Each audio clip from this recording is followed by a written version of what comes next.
Bienvenue dans le podcast Entrepreneur Solutionneur, épisode 64, épisode tête à tête avec un entrepreneur. Et aujourd'hui, je reçois Andréane Degrasse, que j'ai rencontrée lors de notre programme de formation en coaching à l'école Coaching de gestion. Alors, bienvenue, Andréane. Merci Sandra, je suis super contente d'être là aujourd'hui. Et avant de te bombarder de questions, je vais faire comme à l'habitude, faire ta bio.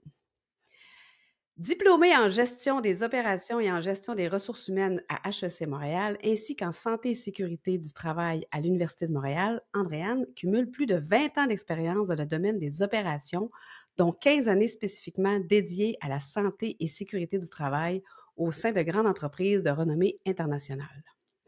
Suite à 2 burn-out, elle se spécialise dans la prévention du stress professionnel, le diagnostic organisationnel en santé et sécurité du travail et complète une formation en tant que coach professionnel, où on s'est connus. En 2022, elle fonde Everest avec la mission d'accompagner les entreprises dans la mise en place de stratégies de gestion des risques psychosociaux. Elle développe la pyramide de gestion des risques psychosociaux, aujourd'hui reconnue comme une référence incontournable en matière de structure de gestion de la santé mentale en entreprise.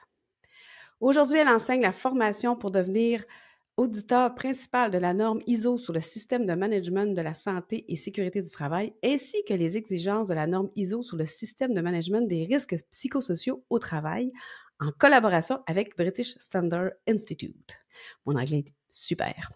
Enfin, elle partage son expertise technique et pratique en tant que chargée de cours à l'Université de Montréal, où elle enseigne l'analyse de procédés industriels dans le cadre du baccalauréat en santé publique, environnement et santé et sécurité du travail. Fouh! Alors, tu as l'air d'une femme occupée. Oui, je t'écoutais, je disais: «Ouais, finalement, je peux bien avoir fait 2 burn-out». Ah oui, c'est ça. En fait, c'est drôle parce que la plupart de mes invités, un coup qu'ils écoutent leur bio, font toujours comme: «Ah wow!» Tu sais, on dirait que l'entendre, c'est différent que de l'écrire ou de le lire. En tout cas, je sais pas trop. Bref, j'ai une question avec, en lien avec ta bio que je vais y revenir, mais avant toute chose que j'aimerais savoir, Andréane, c'est qu'est-ce qui t'a amenée à devenir entrepreneur? Mais c'est une bonne question d'entrée. En fait, je pense que j'ai toujours été entrepreneur depuis que je suis toute petite, mais je ne le savais pas. C'est vraiment dans ma formation coaching professionnel où qu'on s'est rencontrés que je me suis rendu compte quand on a étudié le profil entrepreneur. Ah, mon Dieu, c'est ça mon problème. Je suis entrepreneur dans l'entreprise et à chaque fois que j'ai fait des postes, des nouvelles entreprises, je me rendais compte assez rapidement que je faisais le tour du jardin très vite, je m'ennuyais. Puis je changeais d'entreprise, puis à un moment donné, je me suis remis en question. Je dis, qu'est-ce que j'ai? Pourquoi je suis jamais bien nulle part? Puis en fait, ben, j'avais besoin de créer quelque chose, j'avais besoin de comprendre l'organisation, de rentrer dans le détail, j'avais besoin de pouvoir créer. J'ai tout le temps vu les opportunités dans les organisations. J'ai toujours vu les bons timings pour lancer des choses. Puis dans le fond, c'était mon petit entrepreneur en moi qui était en train de grandir. J'ai fait 2 burn-out, comme tu l'as dit dans ma bio. Puis, euh, ça, suite à ça, je me suis dit, ben, ça fonctionne pas. Ça fonctionne pas dans mon rôle d'avoir fait 2 burn-out. J'ai travaillé en santé-sécurité. Puis en santé-sécurité, le but, c'est de prévenir des accidents, c'est de mettre en Mhm. place des stratégies pour pas qu'un accident arrive. Puis si jamais il arrive, ben, s'assurer qu'il retombe pas, qu'il réarrivera pas une deuxième fois. Moi, dans mon cas, j'étais préventionniste, puis j'ai pas été capable de me mettre à l'abri de 2 burn-out 2 fois. Puis en plus de ça, quand je suis revenue au travail, et là, je me suis rendu compte que personne parlait. C'était un silence absolu. Donc encore là, avec ma cohérence Mhm. personnelle, ça fonctionnait pas. Je dis, moi, dans la vie, je cherche les causes profondes, mais pour trouver les causes profondes, pour trouver les bonnes mesures correctives, ben, il faut que les gens parlent. Tu sais, faut parler du risque. Mais là, dans mon cas, moi, je n'étais pas équipée pour en parler. Les organisations n'étaient pas équipées pour en parler. Donc, il y avait absolument rien pour mettre les gens à l'abri pour qu'ils puissent éviter de vivre la même chose que moi. Donc, moi, je me suis donné la mission de faire ma formation de coaching professionnel, puis de faire des conférences, me spécialiser en accompagnement de gestionnaire Mhm. pour pour éviter qu'eux, à leur tour, tombent en burn. Et finalement, la loi, elle a changé. Maintenant, on doit, en santé sécurité, on doit s'occuper des risques psychosociaux au travail. Donc là, c'est là que Everest a vraiment pris son envol et s'est dessiné un chemin avec une approche 360. Donc, c'est pas juste des conférences, maintenant, c'est de l'accompagnement que je fais en organisation. C'est de mettre en place des stratégies, c'est donner des formations, c'est de faire des analyses de risques. Donc, c'est comme ça que je suis devenue entrepreneur, dans le fond. J'ai toujours été entrepreneur et mes 2 burn-out ont fait que maintenant, ben, je vis de mon expérience. Tes 2 burn-out, dans le fond, t'ont fait découvrir qu'il y avait un petit entrepreneur à l'intérieur qui voulait, sortir. Oui, puis j'ai eu la confirmation dans la formation de coaching professionnel quand on a étudié le profil entrepreneur. Là, j'avais vraiment l'impression que c'était moi que je lisais. Ah, c'est ça ma maladie, je suis entrepreneur. C'est bon. Puis là, dans ta bio, ce que j'ai lu, c'est que tu as développé la pyramide de gestion des risques psychosociaux, puis que c'est utilisé, ça, maintenant. Tu peux-tu nous en parler un petit peu? Oui, tout à fait. Mais en fait, c'est que la pyramide de gestion des risques psychosociaux, c'est une référence qui est quand même très rapide pour les entreprises pour être capable de voir, hey, où est-ce que je me situe, moi, dans ma prise en charge des risques psychosociaux? Puis, c'est basé sur les recommandations de l'Organisation mondiale de la santé et sur les fameuses normes ISO que tu as eu tant de plaisir à nommer tantôt. Je te demanderai pas de les répéter. Surtout avec les chiffres à côté. Oui, c'est ça. La norme ISO 45003 qui porte sur les risques psychologiques au travail. Donc, ça parle, dans le fond, les étapes à mettre en place, les séquences importantes à suivre dans une organisation pour devenir une organisation psychologiquement sécuritaire. OK. Donc, quand c'est utilisé, ben moi, ça, je la présente. Quand j'accompagne des entreprises, ben, je la présente, on l'analyse ensemble pour voir où est-ce que où est-ce que l'organisation se Mhm. situe dans leur prise en charge. Puis après ça, ça nous permet de poser les bonnes pièces au, dans leur plan stratégique pour devenir une organisation en contrôle de leurs risques. OK, je comprends. C'est vraiment intéressant. Là, c'est ça, après avoir lu ta bio, comme on disait tantôt, où tu trouves le temps de tout faire ça? Parce que tu es aussi, à l'université, tu donnes aussi des cours à l'université, plus ton entreprise, comment tu organises tout ça? Ben, ben, je suis quelqu'un qui est extrêmement structuré. Tu vas aimer ça, entendre ça. La coach entrepreneur en toi aime beaucoup la structure. Donc, je suis Exact. quelqu'un qui est extrêmement structuré. Puis, tu sais, je décide aussi Mmh. les choses qui vont répondre, dans le fond, à mon identité d'entreprise, mon identité d'affaires. Puis, c'est pas tout en même temps. Tu sais, c'est ventilé. Donc, l'université, c'est quelques cours par année. Ensuite, de travailler avec BSI, c'est tout le temps, c'est en partenariat qui se place bien dans l'horaire. Puis même ma priorité, c'est vraiment Everest, l'accompagnement en entreprise. Donc ça, je te dirais, c'est vraiment la planification. Puis de se faire accompagner par des Mmh. stratèges entrepreneuriales ou des coachs comme toi, euh, quand on en a besoin. D'un moment donné, ça va arriver. On a souvent ça à mon stratège. Je crée, mais au départ, quand on commence à être entrepreneur, on a des problèmes parce qu'on cherche des clients. Puis Mmh. après ça, quand on a des mandats, ben là, on a d'autres problèmes parce qu'on manque de temps. Exact. Fait que ça, j'en discute souvent avec mon stratège là, pour savoir qu'est-ce que je priorise puis qu'est-ce que je priorise pas. Parce que ça, c'est ma ligne directrice. Mais tu sais qu'en étant entrepreneur, il y a plein d'opportunités qui arrivent. C'est bon, ben, cette opportunité-là, elle va-tu dans ma ligne d'entreprise? Elle va-tu dans ma ligne d'affaires? Mmh. Elle va-tu dans mon.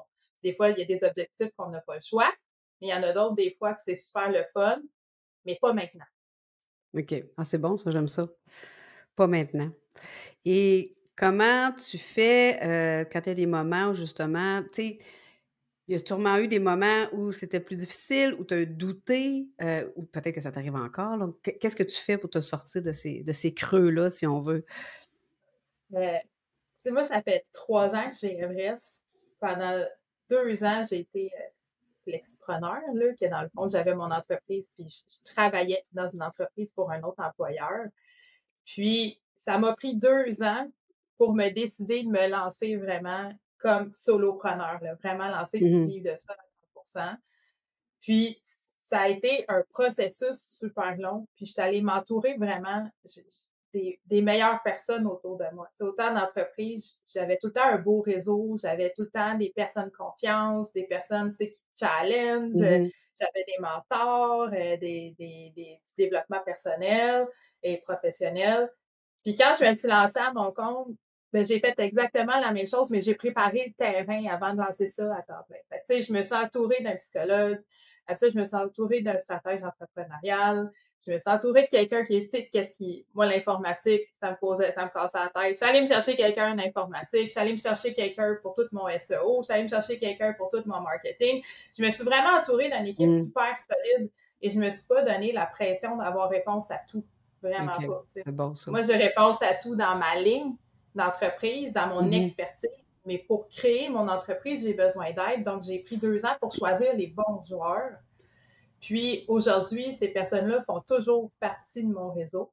OK. Puis dès qu'il y a des creux de vague, parce qu'il y en a tout le temps, il y en a tout le temps. C'est de la remise en question, c'est pas facile, c'est Mhm. challengeant, mais pas facile. Donc, dès qu'il y a un creux de vague, dès que je le sens, j'appelle mon stratège, puis j'attends. Tu sais, des fois, j'ai appris de ne pas attendre de Mhm. l'appeler parce que lui, il va me sortir rapidement de mon creux. Ouais, c'est important de s'entourer, j'en parle souvent. Puis d'ailleurs, je connais peut-être un peu la réponse avec ce que tu viens de dire, mais ce serait quoi ton conseil à d'autres entrepreneurs ou à des gens qui aimeraient se lancer comme entrepreneurs?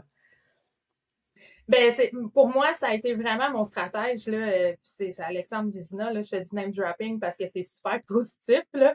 C'est stratège entrepreneurial. Quand je l'ai vu sur Internet, ça a été vraiment un coup de foudre entrepreneurial. Ça a vraiment, oh, wow, je veux lui. Tu sais, j'ai magasiné et je l'ai choisi. Et je pense que de choisir ces personnes, c'est super important de prendre le temps et tu sais, des fois, je parle avec d'autres entrepreneurs qui n'ont pas personne autour d'eux. Mais la Mhm. force d'un réseau, c'est incroyable. Puis, l'autre conseil que je pourrais dire, c'est pas parce que les gens sont proches de toi, qu'ils sont capables de comprendre ta Mhm. réalité entrepreneur. Notre réalité est complètement différente. Notre cerveau fonctionne différemment. Nos besoins sont différents. Nous autres, la sécurité, c'est pas nécessairement ça qui nous challenge. Mhm. Fait que quand ça va pas bien, de choisir les personnes à qui qu'on en parle. Moi, je me suis rendu compte rapidement que les personnes qui m'aiment probablement le plus au monde ne sont pas les personnes les plus objectives pour m'aider. Mhm. Ils vont me transmettre leur peur parce que là, je sors complètement du cadre dans lequel ils me connaissent, mais ils comprennent pas mes raisons intrinsèques, Mhm. tu sais, ton appel vers l'entrepreneuriat. Donc, ça prend vraiment des personnes objectives pour t'aider et de choisir, quand ça va pas bien, de choisir les personnes Mhm. à qui qu'on se confie parce que ces personnes-là peuvent nous emmener encore plus creux que où est-ce qu'on est. Ouais, je trouve ça vraiment intéressant parce que c'est vrai, quand tu es entouré d'entrepreneurs, souvent, tu vas vivre un peu les mêmes défis, les mêmes réussites, mais je suis totalement d'accord avec toi. Les gens qui ne sont pas entrepreneurs autour de toi, ils vont être fiers de ce que tu fais, mais ils vont avoir peur pour toi. Et comme tu dis, ils comprennent pas du tout notre réalité, qui Puis peut te être des dire un fois un mot peu étrange. Oui. oui, exact. Puis tu as dit quelque chose, tu sais, il y a les creux de vague, mais il y a les réussites aussi. Tu sais, la Oui. première fois que tu as un contrat ou la première fois que tu as quelqu'un qui te pose des questions, puis tu sais, des fois, c'est presque rien, là. Mais ton niveau de joie est tellement Oui, élevé, là, effectivement. ça te prend quelqu'un qui peut comprendre ton over-réaction à ton premier contrat ou tu sais, quelqu'un qui va féliciter tes petits milestones avec toi. Parce que juste ton premier post que tu fais, puis là, que tu atteins plein de personnes, plein de monde qui commente, ou ben, tu sais, ça prend quelqu'un, tu sais, pour aïe, aïe, je l'ai eu, je l'ai fait. On parlait tantôt d'avoir l'audace, puis vaincre Mhm. la peur de mettre sa figure à l'écran. Et quand tu finis à le faire, quand tu finis par le faire, mais un stratège entrepreneurial va avoir le même niveau de joie que toi versus ta mère ou tes parents ou ta famille, tu sais, les autres, ah, OK, tu sais, ils comprendront pas ton niveau de joie. Fait que dans le fond, dans toutes tes émotions, ça te prend quelqu'un qui est capable de le vivre. Ah, tu m'as parlé de ça tantôt aussi. Les médias sociaux, c'est comme un mal nécessaire, on va le dire un peu comme ça. Je pense qu'on n'a pas le choix d'utiliser ce réseau-là pour justement briller. Comment tu penses, toi, t'en servir dans la prochaine année? Oh, wow! Ben, moi, il y a les vidéos qu'il faut que je mette plus, tu sais, il faut que je focus vraiment plus là-dessus. Encore là, c'est pour, je suis allée me chercher quelqu'un, je suis allée me chercher un coach en communication.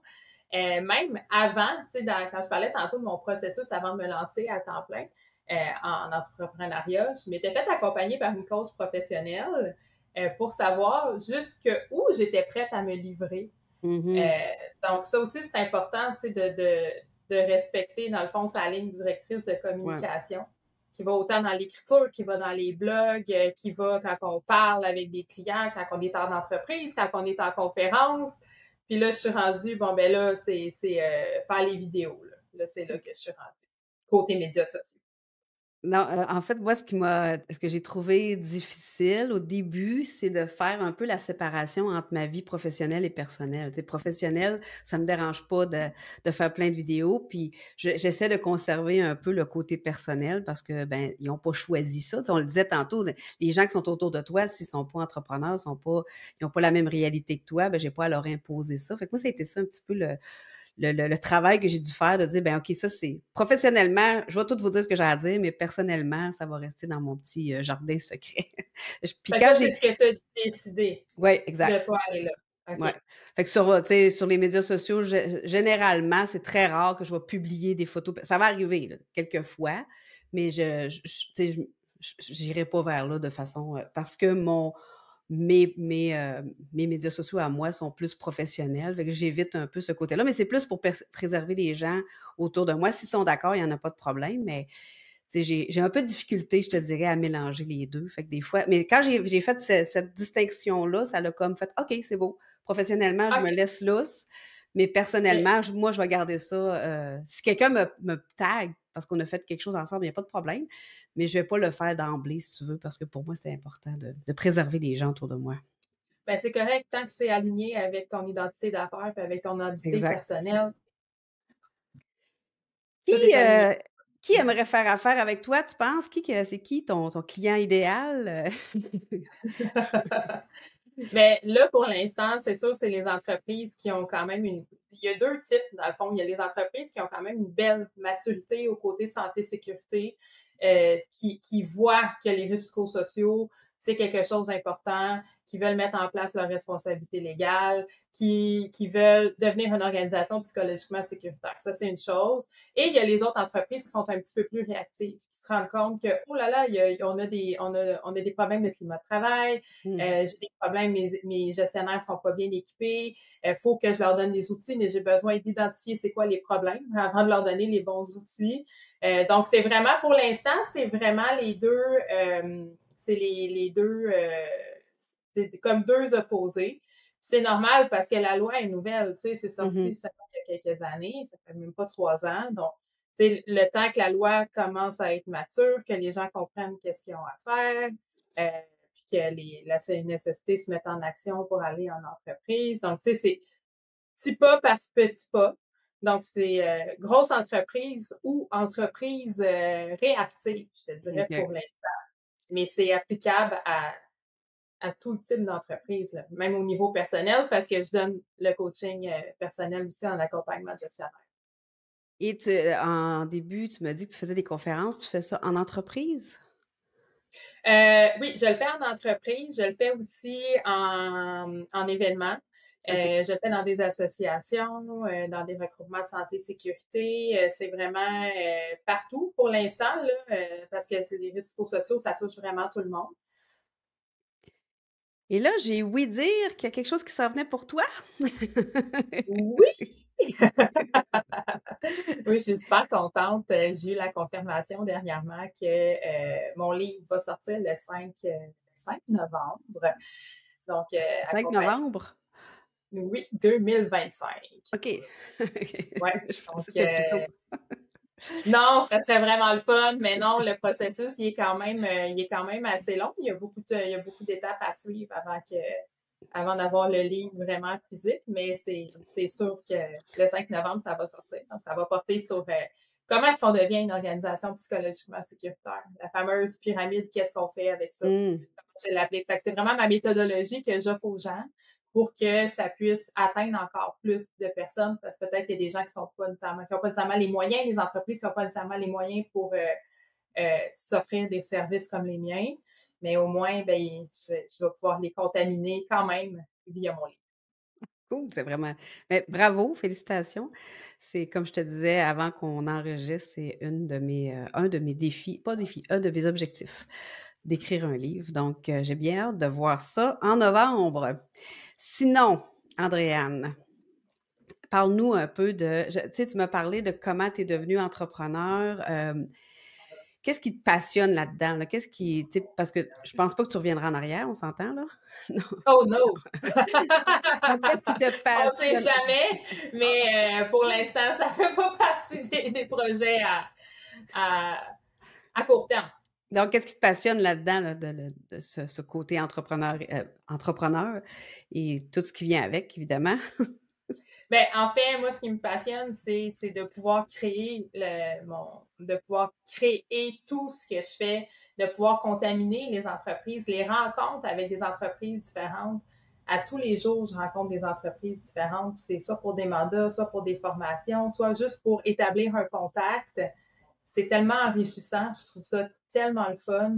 Et quand j'entends les histoires des gens, quand j'essaie de cibler c'est quoi leurs besoins, ben, toutes les expériences négatives que j'ai pu vivre avant qui m'ont conduit vers des burn-out, ça, je trouve ma réponse, ah, OK, c'est pour ça que j'ai fait mes 2 burn-out.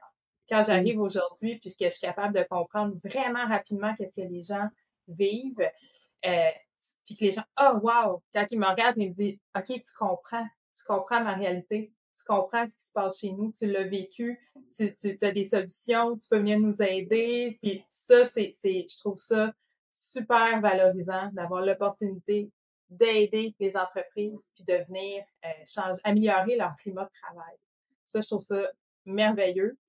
Puis, c'est aussi aligné avec une de mes passions qui est le Mont Everest. Donc, tout ce que OK. je fais est aligné avec le Mont Everest. On parle de camp de base, on parle de zones de saine performance, on parle comment éviter l'ascension du stress. Donc, ça, je trouve ça, moi, ça m'allume énormément de pouvoir jumeler 2 passions, tu sais, de rentrer ma passion dans mon entreprise puis de Mmh. pouvoir en vivre et de contaminer les gens. Je trouve ça, c'est un bonheur à chaque fois. Là. Donc, c'est la raison du nom de ta compagnie. Exactement. C'est les différents, en fait, ça s'appelle Everest SST. Puis ça va Mmh. porter aussi, là, mon livre va couvrir ça aussi. C'est que quand j'ai découvert, en créant mon entreprise, que les différentes étapes qui vont mener vers un burn-out, puis les différentes étapes que l'alpiniste va passer, les différents camps pour se rendre au sommet de l'Everest, ben, les personnes, que ce soit pour la performance professionnelle ou la performance d'atteindre le sommet, ben, les Mmh. gens, ils vont passer par les mêmes étapes. Puis aux mêmes étapes, OK. ils vont avoir les mêmes symptômes physiques et psychologiques. Donc, Ah, ça vient intéressant. dynamiser le sujet. Puis les gens, après ça, quand ils ont la conférence ou les formations, ben, ils repartent avec ça dans leur entreprise. Ils repartent avec ah, t'es rendu à quel camp? T'es rendu où? Ton camp de base, qu'est-ce que ça te prend pour le maintenir? T'as-tu un Sherpa? T'as-tu une personne de confiance? Donc, ça l'emmène vraiment un langage commun qui est propre à l'entreprise quand je suis venue Mmh. passer les contaminés. C'est vraiment intéressant et pourquoi le mont Everest? Ben, c'est Everest pour le mont Everest et SST à la fin pour santé sécurité du travail. Mais non, mais je veux dire, pourquoi le lien avec le mont Everest? Qu'est-ce qui t'a attiré dans le mont Everest? Ah, pourquoi le lien? Ouais, Ben, c'est ça, en fait, c'était l'ascension vers le les sommet. exploits. Je regardais tout, oui, vers le sommet, la montagne, le dépassement de soi. Tu sais, c'est très popularisé. C'est Mmh. peut-être plus accessible. Ça peut être controversé, mais en soi, faire cette expédition-là, c'est un exploit, là. C'est grandiose faire ça. Puis Mmh. à chaque fois que je parle avec des personnes qui l'ont fait, cette expédition-là, ils ont une étincelle dans les yeux incroyable. Ils ont une reconnaissance envers les Sherpas. Ils sont en amour avec l'Himalaya. Puis ça, moi, ça m'a contaminée. Ça m'a tellement contaminée que juste avant de lancer mon livre, j'y vais. C'était ma L'automne question, prochain. c'était ma question. J'ai dit: Je te «J'y laisse aller. pose-tu? J'y pose-tu? J'y pose-tu pas?» Y vas-tu? Non, je vais pas. Moi, ça m'intéresse pas. Je veux juste savoir les histoires du monde. Ah oui, c'est ça. Fait que oui, tu vas, aller monter le mont Everest. Mais Est-ce pas que au tu complet. J'allais faire le camp de base. Là, j'ai pas OK. pas la prétention. Je sais pas. J'ai l'impression que je vais y retourner après, là, mais OK. pour l'instant, c'est vraiment de faire le trek de 2 semaines pour aller au camp de base, aller prendre mes propres photos pour mes Mmh. conférences, Ben oui. aller vivre cette expérience-là de la haute altitude, aller rencontrer ce peuple-là, aller voir ces fameux Sherpas-là. Donc, me sortir de ma zone de confort et faire un beau sidekick à mon 40 ans. Mais je trouve ça intéressant parce que tu dis on vit les mêmes sensations, fait que là, tu vas encore plus les vivre à ce moment-là, tu vas être, Oui, ben du moins, je vais me rendre jusqu'au fameux camp de base, ma zone de saine ouais, performance. ouais. On va voir si je vais être encore en saine performance psychologique et mentale rendue là. Si je suis capable de vaincre la haute altitude, là, de supporter ça. Mais ouais, Ça, ça va être surtout c'est avant la sortie de ton livre? juste avant. Je vais OK, fait que revenir là, sur mon ça se livre. pourrait qu'il y ait Ouais. un annexe au livre qui dit: «Ben là, finalement» Non, c'est quoi? Qu'est-ce qui va arriver? Il va y avoir un deuxième livre. Ah ça, c'est bon, bravo! Là, tu viens de te commettre, là, tout le monde va l'entendre. Ah, c'est clair, il est en écriture. Là.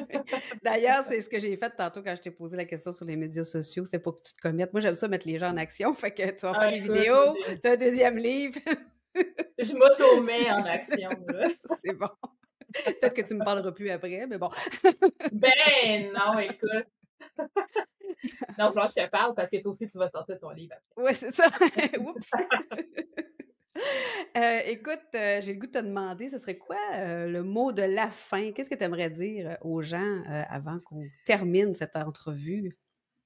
Ben, je vais rester dans la même lignée. L'importance d'aller chercher, de bien s'entourer. Mmh. Je parlais tantôt de camp de base, ta zone de saine performance. Ben, en tant qu'entrepreneur, qu'est-ce que ça te prend pour bien performer? D'être capable de l'identifier, d'aller chercher les personnes ressources aux besoins.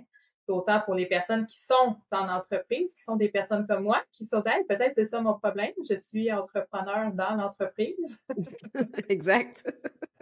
D'aller vous chercher de l'aide, que ce soit d'un coach professionnel, stratège entrepreneurial, un Mmh. psychologue, n'importe qui a une expertise qui peut vous aider à ne pas rester pris dans ça, dans votre remise en question. Et on peut faire tellement quelque chose de beau avec nos expériences négatives. Ça peut être un Ouais. tremplin. Ouais, d'aller chercher l'apprentissage là-dedans. Tu as dit peut-être qu'ils ont le goût de sortir et ça, c'est peut-être des entrepreneurs comme toi qui ne le savent pas. Donc, j'ai beaucoup aimé ton mot, d'aller les contaminer, hein? Ça vous tente de sortir de ça. Mais j'adore ce que tu dis parce que je pense qu'un des gros problèmes avec un des défis plutôt que problème avec les entrepreneurs, c'est que souvent on pense qu'on est seul à vivre telle situation et on a peur des fois de s'entourer par manque d'argent parce qu'on ne veut pas Ouais. dépenser. Il y a Mhm. des échanges de services. Moi, j'en ai fait énormément dans mes débuts. Fait que ce que tu dis, ça m'interpelle énormément parce que moi, c'est un des messages que j'essaie de crier haut et fort, c'est entourez-vous. Puis sans vouloir prêcher pour notre paroisse, oui, un coach, ça aide. Moi, j'en ai un coach, toi, t'en as, t'as un stratège, t'as un coach. Je pense que c'est quelque chose qu'il faut arrêter d'avoir peur de. Tu sais, Mhm. tu veux te mettre en action, tu veux que ça change, tu veux que ça bouge, ben, je pense qu'un coach, ça devient comme une nécessité dans ta vie. Sinon, tu restes dans tes pantoufles et tu sors pas de ta zone de confort. Fait que tu regardes en bas du mont Everest et tu fais comme, c'est beau. C'est juste beau. C'est beau, mais je vais le regarder dans mon téléphone. Exactement. Écoute, merci beaucoup, Andréane. C'était vraiment très, très intéressant, très plaisant de se retrouver hein, après la pandémie, parce qu'on s'est connus avant la pandémie. Eh oui, c'est vrai. Ça va vite, hein? Ça va Eh vite, oui, hein? c'est vrai. Ben, merci à toi. Merci pour ce que tu fais. Je pense que j'aurais aimé ça, avoir accès à un podcast comme ça il y a une couple d'années avant de me lancer entrepreneur parce que c'est une grosse aventure, mais c'est une belle aventure. Ben, ça me fait plaisir. Merci beaucoup. Merci.